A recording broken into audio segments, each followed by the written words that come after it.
নমস্কার, সবাই কেমন আছেন? আশা রাখছি ভালো আছেন। আমিও ভালো আছি। আবার একটা নতুন ব্লগে তোমরা সবারই জানাই স্বাগত। ওইটা ছিল মিষ্টির বার্থডে ব্লগ। তো আমরা পুজো সাইরা গেছিলাম মাসির বাড়িতে, কারণ মিষ্টির বার্থডে সেলিব্রেশন হবে আবার করবো না আমারই মাসির বাড়িতে। তো নিতে গেছিলাম কেক। আমরা আবার ছানার কেক নিচ্ছি, কারণ সবাই তো আর পেস্ট্রি কেক খায় না, ওর মধ্যে ডিম দেয়। তাও আমিষ কেক, তাজিকে আবার নিরামিষ হিসাবে এই ছানার কেকটাই প্রিপারেশন নিচ্ছি। মিষ্টি মামার সাথে খুবই খুশি, আর এত এত ফোজ দিতেছে না, খুবই খুশি মিষ্টির সাথে পড়ি।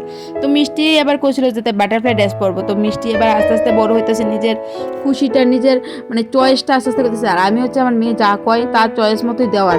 হয়তো এটা ভালো না, কিন্তু হ্যাঁ আমি দিতে চাই, যেটা আমি পাইছি না আমার মেয়ের, সেই স্বাধীনতাটা মেয়ের আমি দিতে চাই। তো আমি নিজে খুবই ভাগ্যবতী মনে করি। মানুষে কয় যে সন্তান হলে ফিগার নষ্ট হয়ে যায়, হীরা নষ্ট হয়ে যায়, কিন্তু আমি বুঝছি যে মাতৃত্বই আমরা বেশি সুন্দর করে তুলি। তো মিষ্টির বাইরে সেলিব্রেশন করছি আর খুবই মজা করছি। মেসো মাসি তো খুবই এনজয় করছে।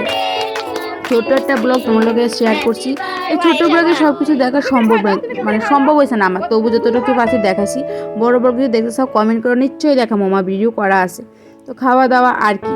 তো ব্লগটা এখানেই শেষ করতেছি। তোমরা সবাই ভালো থেকো, সুস্থ থেকো, আর হ্যাঁ পরের একটা ব্লগের লিগে অপেক্ষা করো। দেখা হবে পরের একটা ব্লগে।